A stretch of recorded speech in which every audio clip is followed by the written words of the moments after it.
Star Wars looks terrible in screening of Lost original 1977 version. I'm sorry, do you believe that Star Wars looked bad? The original looked bad? Get out of here, dog. Get out of here. We're going to read all this kind of fun stuff here, so let's check it all out. The years have not been kind to the oft-romanticized original print of the sci-fi classic, which lacks all of George Lucas's post-release tweaks and polishes and looks like a completely different film. Yeah, it looks like a good film. Wowie, wow. What a novel concept that we have to make the actual movie look like the movie that was intended to be. Let's read on. An audience was finally permitted to watch the first released version of the film, nearly perfect and unfaded. That's an interesting term. That the creator George Lucas famously suppressed from being publicly shown on a big screen for 47 years. The British Film Institute event was introduced by Lucasfilm boss Kathleen Kennedy, who joked that the screening was, quote, not illegal. Yeah. Kathleen Kennedy says, "Oh, don't worry, this isn't illegal." Or maybe she said that it is legal. So let's do what we are actually supposed to be doing around here, and in learning about some stuff. Let me switch over to the rights page, and we're actually going to watch what old Kathleen Kennedy said here and everything, and find out if she is indeed the horrible goblin that everyone's made her out to be. Here's her introduction. Let's get it up on the screen. Here's Kathleen Kennedy's introduction of the original Star Wars. Firstly, thank you so much, because I reached out to you when we were exploring. Everyone here was so excited about the opportunity to show this print, but we really weren't sure we would be able to. So in depth. Disgusting, by the way. The fact that you just go like, oh, we don't know if we'd be able to show Star Wars to people. Get out of town, dude. To you, and everyone in the room is indebted to you tonight as well. Oh, sorry. We do. Thank you so much. Thank you for letting us see the thing that you were supposed to just let us see all the time. Thank you so much for, allowing us to breathe your clean air, Kathleen Kennedy. Thank you. I did want to start with the elephant in the room around the print. It has become so scarce.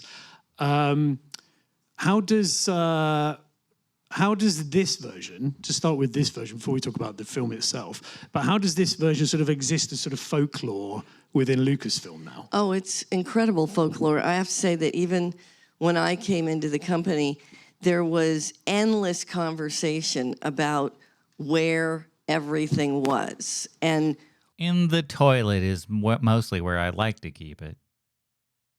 What was, in fact, the first print. And it's quite remarkable. What you're going to see is, in fact, the first print. And I'm not even sure there's another one quite like it. Yeah. It's that rare. There's so. Is this the first print?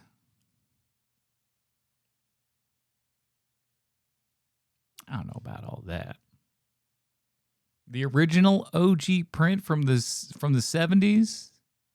That's what they're watching tonight? Maybe if it was like this IB Technicolor print or something like that, which I'm aware that does exist within Star Wars. Outside of that, is it going to look brand new? I don't know about that. So much tinkering that's gone on over the years. That's a nice way to put it. And things that George decided, I'm going to change this, I'm going to try that, I'm just going to spit on your childhood. You know how it is. And then everybody kind of lost track of what it was. Although I understand, Edgar, are you in here? Yeah, he's there. Because your brother is in here, and I understand you may know far more than I do. I don't want to intro the film. I don't know what he said. Listen, I think we could get more value out of this room tonight, but we don't have time. We have to screen it again after this. That just adds to the special nature of this evening. It is. It's quite remarkable to be able to be able to bestow upon these little dum-dums the pleasure to watch the film that they grew up with. Congratulations, boys and girls. You've earned it. Experience this exactly the way it was in 1977. Then why is it a burden to show us? We've seen it now. I think this is something that we all need to get behind because you've seen it. You're here, I'm here, we're all here right now, and we see it. She just said it. She just said this thing exists. We're showing it to people. My question then to you, dear listener, why haven't we seen it? Why can't we see this? Why is that not allowed? Is it because George is a piece of crap? It might be. But come on. This is really special. Really special. And then in terms of the film itself, I mean, the universe of Star Wars now has become so expanded. And I do want to say Andor has been fantastic. All right. Listen, at least he didn't say, the Acolyte was great, right? At least he didn't glaze hard in the opposite direction and be like, hey, man, Ahsoka was awesome, right? Such a fan of Andor. And sort of thinking about how the world has expanded now, I also wondered within, as you bring filmmakers into Lucasfilm to think about making films that add to the Star Wars universe, does the film, not the print, but the film itself, does it exist as the sort of the stone tablet? Do filmmakers go back to it? No, I would say that this is the film that everyone starts with. When we start talking about story, we start talking about George's intent, what it is we're trying to build off of. Yeah, but that's also been kind of the problem and stuff as well, is that we have been so married to the world of George Lucas, and that has been a wild detriment to Star Wars, is that we are just beholden to the Skywalkers, and everything that the Skywalkers have to do, we're beholden to that for some reason. Now, I don't know why we can't escape it. It feels just like an albatross around our neck that if we could get away from the Skywalkers, my oh my, could we have a flourishing Star Wars universe? And you've seen in things like Andor where it's just like, listen, man, you don't have to have Jedis and whatnot around. You can have a Star Wars universe that doesn't have somebody named Skywalker inside of it. It is indeed possible. It is the gold standard. There's no question. And we'll definitely really experience that. I watched about 5 minutes of this print when we were researching for it, and it is interesting how far back in time it takes you, and you really experience the joy of the sets and the practical effects, where you can enjoyably see the edges of some of them as well. Nothing wrong with that. Experience the edges. It revolutionized filmmaking at the time. And again, that's like he's about to probably go into here. This is the thing about it, man, is that it was revolutionary at the time. There are people that went through in ILM and created special effects.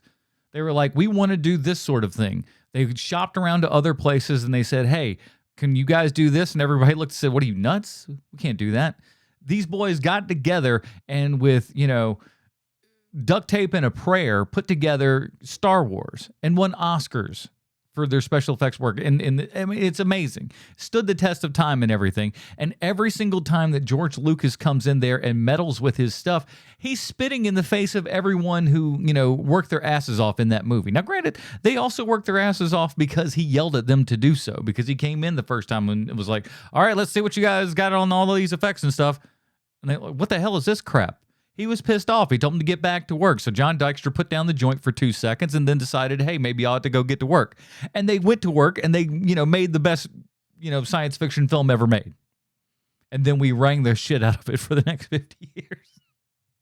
It revolutionized effects. I wondered what excited you now about the future of cinema and the future. Money! Future of. Well, I think what George created with ILM, and we did a really wonderful documentary, if you haven't been able to see it, in 6-part series on the beginning of ILM. And it really does capture what was so unique about George's vision with where cinema could go. And that's something that we try to carry on in every single thing we do. I mean, it's a constant. Why does it feel like Marvel and DC are constantly just trying to, movie us to death with things that we don't want, things that no one is really asking for or desires in any way, shape, or form, but you're doing them anyway to, skirt around copyright things. Don't think that we don't know that's what you're doing with the live action stuff. Come on. conversation. Innovation is something that we know keeps pushing cinema forward. And it's You hear all that? based She's on the choking on her lies. She's choking on the lies. I can't even. past, Keeping that but bile we're down. constantly trying to reinvent the future. So, But still feeling a love for some of the practical effects constantly. as well. It's because I think for many of us that kind of came up through what Stephen and George and many of the pioneers of special effects did, it has everything to do with recognizing what's familiar in what you do. So to just make it completely artificial, it loses its soul. And Oh my God. Isn't this rich? This is rich coming from the people that put out Ahsoka that just look like a giant, like, advertisement for the volume. It's just like, hey, do you not want to have to design sets or anything? The volume. It's here for your, entertainment engagements. Ugh. you have to maintain what is real and then build off of that. And Star Wars is 50. Star Wars is in 50. 2 Can you believe? years. Well, it's just going to be unbelievable. That is crazy. So We're already Will you bring out the original untouched 50 years later? Will you at least give us a crumb, a morsel, Kathleen Kennedy? Get back a little bit of the goodwill that people, might have had when you first jumped in going like, hey, she's going to be good. She's going to be good, right? Right? I was one of those people. talking about what that celebration is going to yeah, be. I'm sure that's quite a plan. What can you tell us now about the future of Star Wars? What's coming up in the next years? And if you want to tell us anything extra special, that would We're planning on running everything into the ground as per usual. obviously be there. But it's up to you. What can we look forward to? And what excites you about Star Wars at 50? Well, what is- I think it's called Put a Chick in It and Make Her Gay. excites me now is, certainly with the success of Andor, which has really been a 10-year journey, beginning with Rogue One and then building off of that in the series that Tony Gilroy created, has really expanded genres that we can look at and feel that we can tell stories in a galaxy far, far away with many, many different genres. And Jon Favreau, working with Mandalorian, is very different from what Tony was doing with. Yeah, but even then, like Mandalorian ended up changing as things went on, and frankly, it kind of lost what it had in the first season. The first season was very much that kind of a lone wolf and cub sort of vibe and everything, and it started to just feel more samey Star Wars, especially by season 3. And at this point, let me ask you guys this, because I sure as shit don't know. Who's excited for the Mandalorian movie? Feels like a little bit displaced out of time, doesn't it? With Andor, and that explores the genre of Westerns. And that's what George did. He was constantly looking at film and the way stories build off of genre. And I really think that now we're in a position where it broadens the possibilities of stories and filmmakers that we can bring in to tell stories that mean something to them. It doesn't necessarily have to connect to every little thing that's been done in Star Wars. It can. You say that, and here's the thing, man. There's so many times where, like, it almost comes to fruition that happens, but then it doesn't. It's just like, oh, we're finally stepping out of here, and then the next thing you know, bam, Luke Skywalker up in your business. And it's atrocious. We don't need that anymore. Again, we're all done with it. But I don't know. Maybe they think they're like, a bright or something when they're putting it in there. It's like, oh, look at us. We're clever. We're tying it all in together. We don't need a tie-in, man. We don't need it. Actually be a standalone story like an Andor, like a Rogue One, that then builds into many, many more. The standalone, like Rogue One, that led right into New Hope. Which was cool. I think we all enjoyed that, but let's not pretend like Rogue One was a standalone thing. Let's not necessarily pretend like Andor itself was a standalone thing. Sure, it was not, directly related, and we didn't see a Skywalker in it, thank heavens. But let's not pretend like that, like we weren't literally on the Death Star, in Andor season 1. So, it's just like, we're trying to get away and do new things. Are you, though? Are you, though? More stories. So we've got Mandalorian and Grogu next summer. Yes. next summer. And then we have Sean Levy, who's here prepping right now with Starfighter. So that begins shooting in September. I'll say this though, I'm a fan of Sean Levy. I think Sean Levy puts out some pretty good films.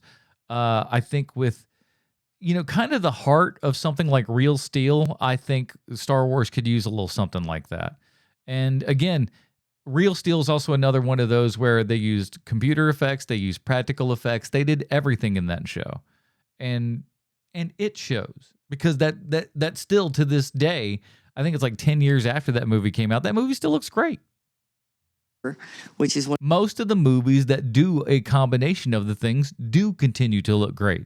That's why, the Lord of the Rings, the original trilogy went on as long as it did. And still, for the most part, everything still looks really, really good on it because they used digital when they had to and, practical when they could. one of the reasons I'm here. Yeah. And we're very excited about that with Ryan Gosling. And we're just putting together the cast.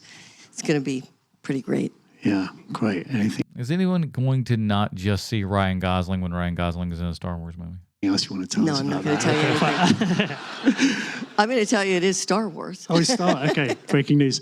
Okay, can I just say thank you again for allowing us to do this very evening? welcome. Can Thank you for letting us get all of the crumbs. Thank you so much, Kathleen. We really, really appreciate it. You're such a kindly woman to do us this amazing service and everything. Thank you, Kathleen.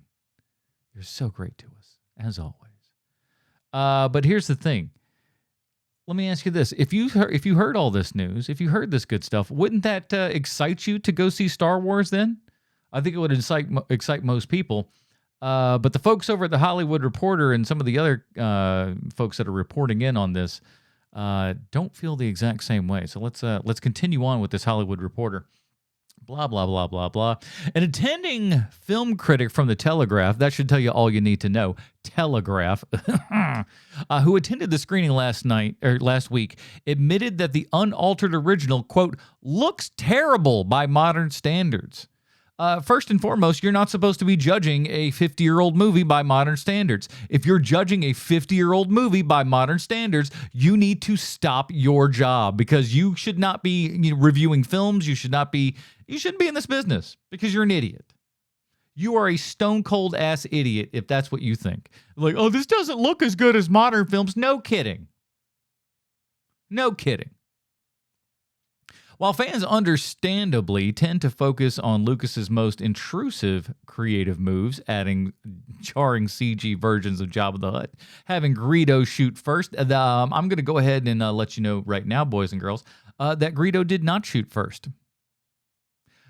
Greedo didn't shoot at all. There's only one shot in this movie. Han Solo shoots Greedo. That's it. Nothing else. There's no who shot first. There's only one shot, and the answer is Han friggin' Solo, man. The amount of subsequent polish and tweaks over the years is so extensive that many aspects of the original just look noticeably fake as the egregious CGI. Bullshit. That is, talk about egregious. That's ridiculous. That is an absurd statement that Did you see the original Jabba the Hutt in theaters for the special edition? Did you see it on VHS? Did you see it on DVD? Only when it got to Blu-ray did it start to look halfway decent. And I say halfway because that's as good as you're going to get on that thing. It looks terrible. The scene doesn't need to be in there because it's redundant. In fact, it spoils the reveal of the Millennium Falcon, which is really, really stupid. Han Solo's talking about this great fast ship and everything. He walks out and sees a piece of what he considers to be a piece of garbage. But you let us see the piece of garbage with, this CGI Jabba the Hutt ahead of time. You ruined it. You ruined the movie by trying to go, hey, we got this footage. Maybe we could put Jabba the Hutt in it, you moron. But the CGI, you enjoy the CGI better. That's fine. Quote, I felt like I was watching a completely different film, wrote Robbie Collin, who called the print a joyously craggy, this has got to be an Englishman, stoutily carpentered spectacle that looks more like a fancy dress than a grand sci-fi epic. Oh my God. This guy is up his own ass like I ain't never seen. Every scene had the visceral sense of watching actual people photographed doing actual things with sets and props that had been physically sewn and glued into piece. Exactly. That's exactly why we like Star Wars. The slapstick between C-3PO and R2-D2 looked clunkier and therefore funnier. It looked clunkier. What are you talking about?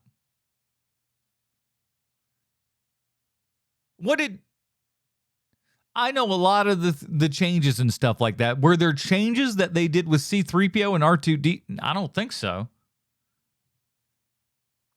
The Death Star panels were less like supercomputers than wooden boards with lights struck on, and so better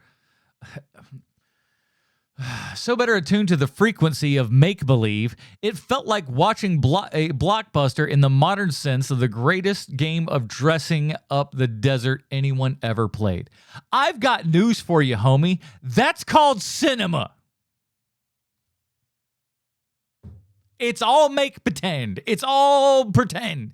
It's all make-believe. It's not real. Congratulations, you put it together. My God. Oh, here we go. This is fun. A vlogger for Cinema Savvy, George Aldridge, who said he's seen A New Hope at least 100 times, said that the screening was incredibly special. Oh, here we go, but there's a but. But likewise made him realize there are so many great changes to the Star Wars films, it's the ones we dislike that have always overshadowed them. He too noted that the print was so radically different that it felt like watching the film for the first time. Okay, watching the film for the first time is a good thing. I don't care what you say. If you say, hey, Adam, would you like to watch Star Wars for the first time? My answer to that's going to be, oh, hells yes, I do. But that's a good thing. But to sit there and say things like, oh, the print was so radically different, in what way? So many great changes that we just ignore the good. What are the good ones? What are the good changes in the special edition? I don't know. From day one, George Lucas had been making changes to these films, he said.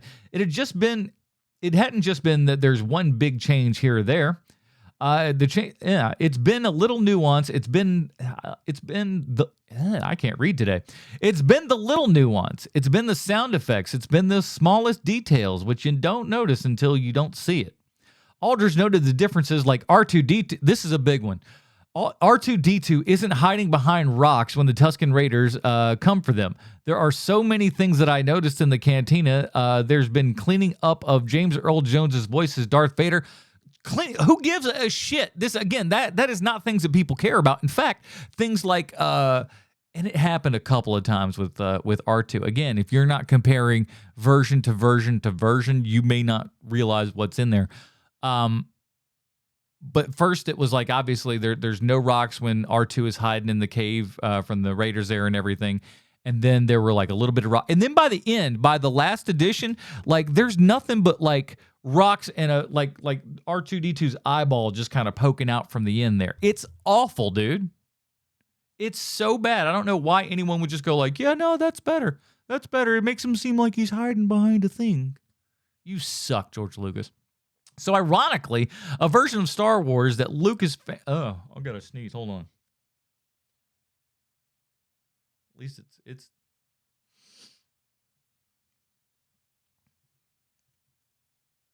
Trillion, how did he sneak behind those rocks? Exactly.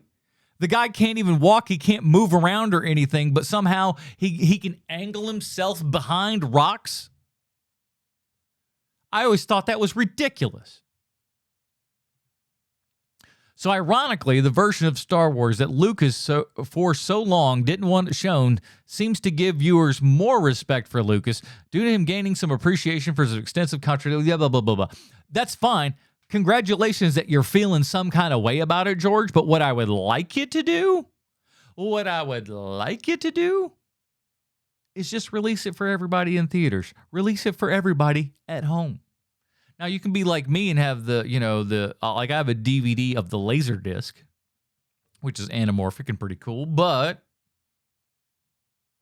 it ain't the same. It ain't 4K, you know? They didn't clean it up. Clean it up. I do. Both reviewers noted, however, that the theater burst into applause when Han Solo, Harrison Ford, shot first during the Greedo confrontation. In Through Aldris, Han Solo was so much cooler. Listen, everybody believes that. And again, Han Solo didn't shoot first. He was the only one who shot. Lucas's tweaks to the print began in the very first theatrical release of Star Wars in 1980, re-release in 1981. Until now, the studio has only permitted the screening of the various special editions. BFI negotiated with Disney and Lucasfilm for the rights for a back-to-back screening of the festival's opening night. This particular BFI print was stored for 4 decades at a temperature of 23 degrees Fahrenheit to preserve its quality. And again, this is something that I think is very, very important, is that we have to remember that films need to be preserved. And you know what they also need to be preserved? In digital formats as well. You need to take this print and you need to, digitize it. You need to clean it up as far as, getting rid of scratches, blemishes, anything like that to give us a nice, clear, unmolested picture. That's what we want. We would like to have that on video. And again, what that will do is help preserve things in the long haul. Think I'm bananas for saying if you put it out on DVD and stuff that you're preserving it. If that sounds like an insane statement to you, I want you to remember the Universal fires from years back, right? It was somewhere in I forget if it was like the Back to the Future portion or the King Kong portion, but in Hollywood there, man, buildings caught on fire.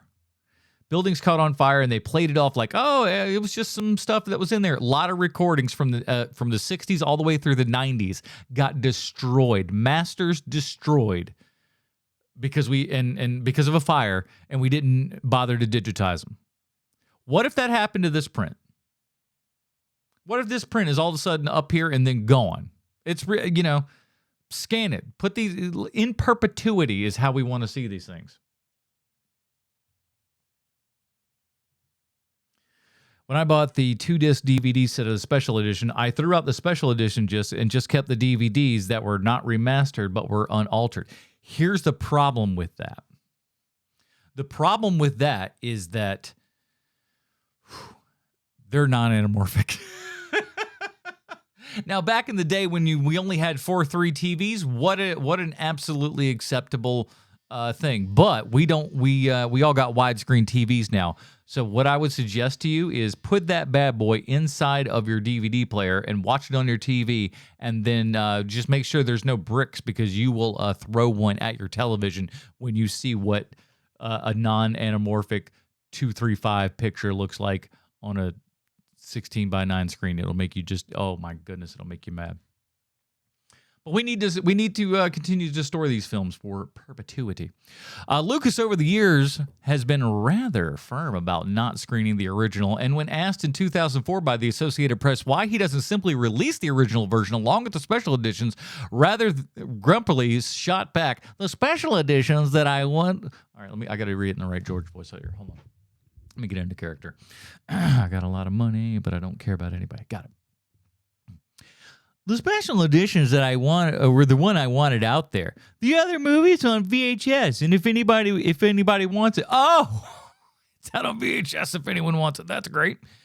I'm not going to spend we're talking millions of dollars here, the money and time to refurbish that, because to me, it doesn't really exist anymore. It's like, this is the movie that I want it to be, and I'm sorry if you saw a half-completed film and fell in love with it. Fuck you, George. Ugh. Oh, that makes me so mad. But I want it to be this way, and I want it to, but I want it to be the way I want it to be. I'm the one who has to take responsibility for it. I'm the one who has to have everybody throw rocks at me all the time. So at least they're going to throw rocks at me. They're going to throw rocks at me for something that I love, rather than something that I think is not very good, or at least something that I think is not finished. Again, I repeat to you, George Lucas, fuck you. It is not your choice, my man. You released it to the public, and at that point, that art is no longer yours. That is ours. That is the collective's. You have given us your art. You've relinquished it at this point. It is out of your hands. You do not get to go back and do revisions. You don't get to just sit there and change it just because you feel like it. This is not, we're not playing kickball and you can just take your ball and go home. That's the end of the article. Oh my God.